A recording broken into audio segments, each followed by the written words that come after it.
Photography is like breathing. If I'm holding a camera, I'm whole.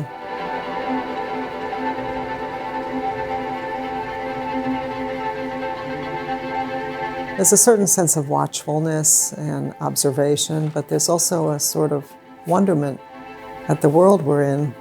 You know, it's marvelous.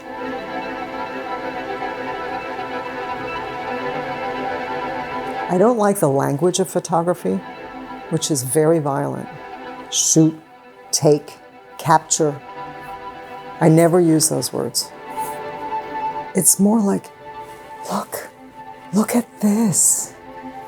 Isn't this amazing? Do you get it?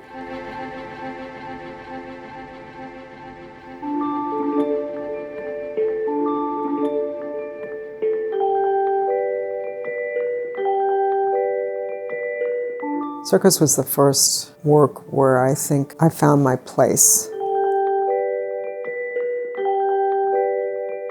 I was minding my own business, and Ringling Brothers came to Madison Square Garden. 200 years of circus in America! My parents had taken me to the circus as a child, and I thought, this is going to be a hoot. Let me go to the circus. I think I went to a matinee in the middle of the week, and Madison Square Garden with the three-ring circus was 3/4 empty. And I was everywhere.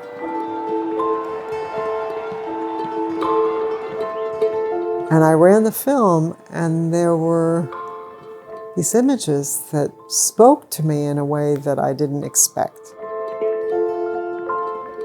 And I started to think about what is a circus. The ring is round like the earth. It's a sacred space. I mean, in how many cultures is a circle a sacred space? The hierarchy of the circus, in a very basic way, is there are the angels, right? The acrobats that fly through the air.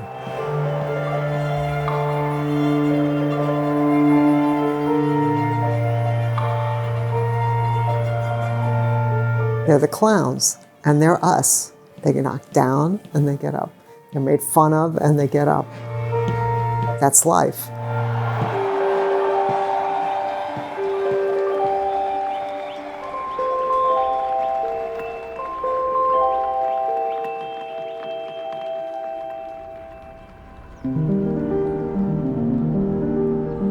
My first experiences of theater and ballet was Lincoln Center.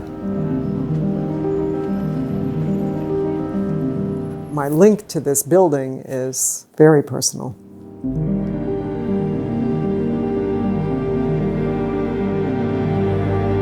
We'd be up in the family circle going to see whatever it was, and there's that moment when the lights dim in the Met, when the chandeliers go up into the ceiling.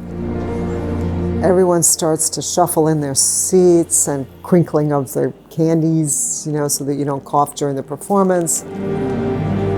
That moment of anticipation and expectation and enthusiasm and from the other side of the curtain, dread and nervous. It's such a beautiful moment. I thought, well, if I remove the performer, that's the moment. You want to hold on to that moment. In some ways, the yin and yang of that moment is when it's over. You know, there's that satisfaction. It's the satisfaction of closing a good book. And I thought, wow, this is a really, it's ephemeral. It's so quiet, but it's there. And I thought, I wondered if there was a way to photograph that.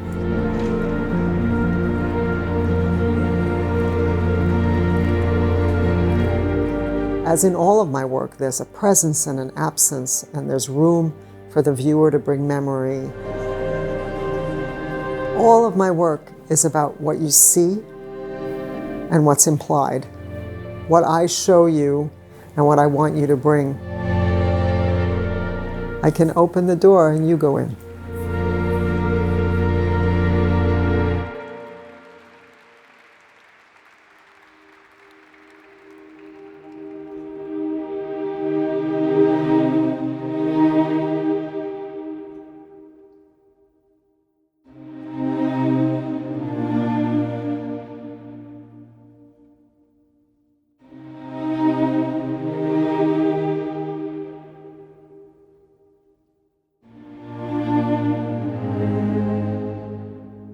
pointe shoes arrived on my doorstep.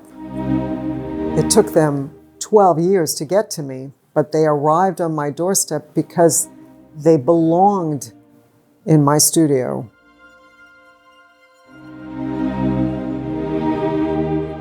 Somebody finds them in the garbage and puts them in his storage space for 12 years, cleans out his storage space and asks me if I want them.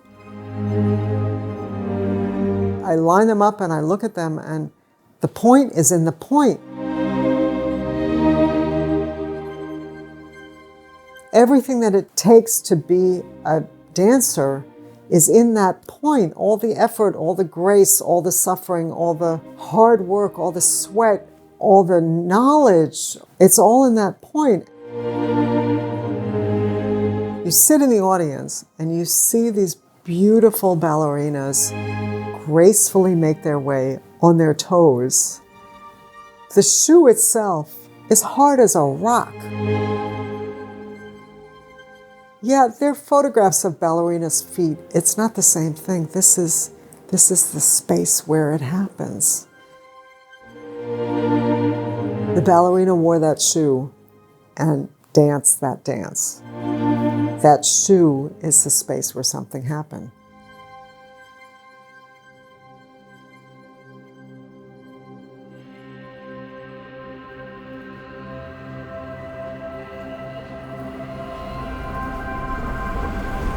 First, though, let's dive right into the latest on the coronavirus pandemic. The epicenter in the U.S. is now clearly New York, with more than 12,000 cases, most of them here in New York City. When the city shut down, I remember right at the beginning, I walked through Central Park, I didn't see another person. I walked down Fifth Avenue, I maybe saw one or two people. I thought, oh my God. So I just went out. I went out to see what my city looked like, emptied of all the hustle and bustle and movement and chaos and noise.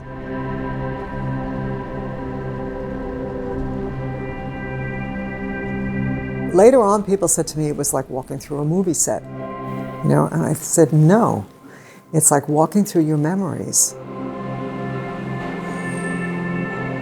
3 people can look at a spot in New York, a place, a bench, a building, and have completely different memories of that place.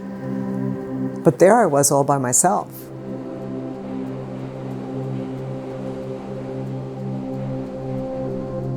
People always tell you, oh, this and that happened to me in this and that place. Here's the theater where my dad took me to see Yellow Submarine.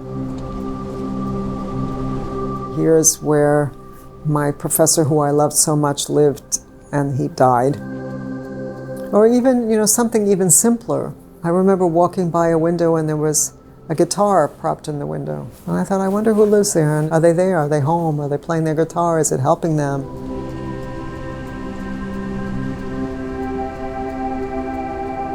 I guess people thought it was like a set because it was empty, but it wasn't empty. There were, millions of people in the city whose memories were walking the streets with me. They just weren't physically there.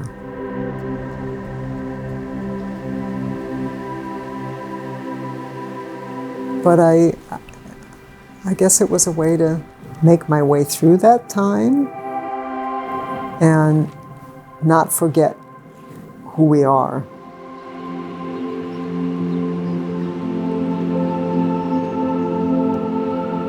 Life came back. But for a moment, it was pretty special, pretty weird.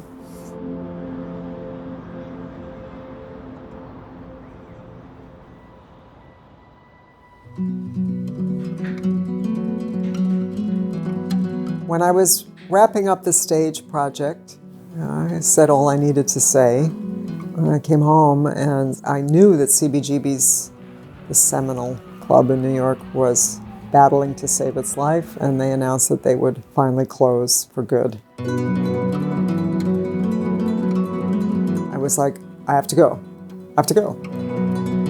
And I thought it would be the last photograph in the stage series because it was a stage.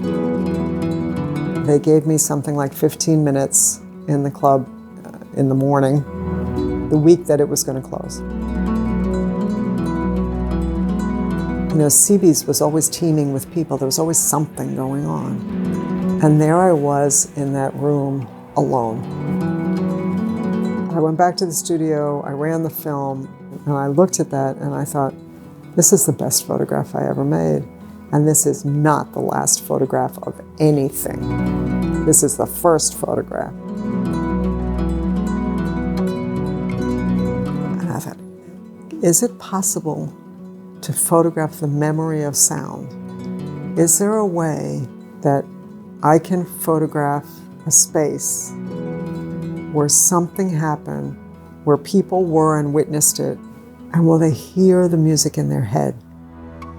And if so, I photograph sound because they hear the photographs.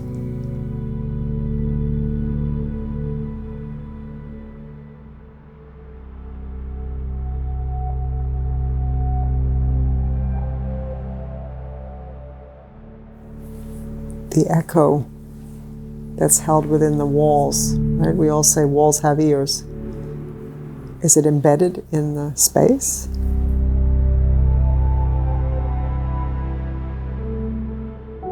I thought, oh, 50 photographs. Yeah, easy. Graceland, Woodstock.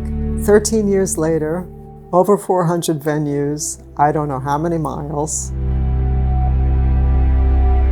It's all I lived this, I breathed it, I ate it. It was all I cared about was where am I going next? You know, I'd hear a song and I'd follow that thread, or somebody would mention a musician and I'd follow that thread.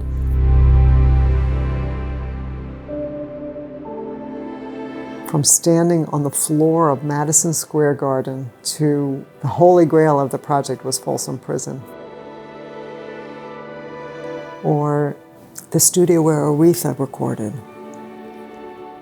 I mean, wow.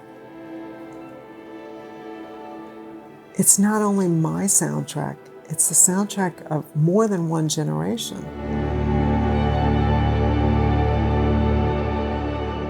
Music holds your hand through your life, right? People always ask, what's the first album you bought as a kid? You know, my friend Rob says he remembers where he was when he heard Nirvana for the first time. These musicians have accompanied us through our lives, and they've serenaded us. They've made us stop in our tracks.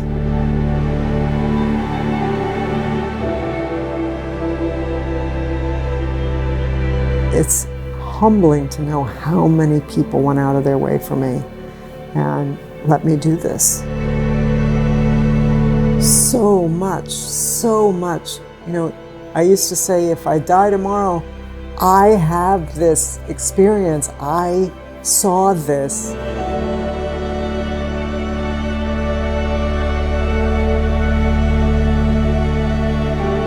It's just that, peering out into the world, right?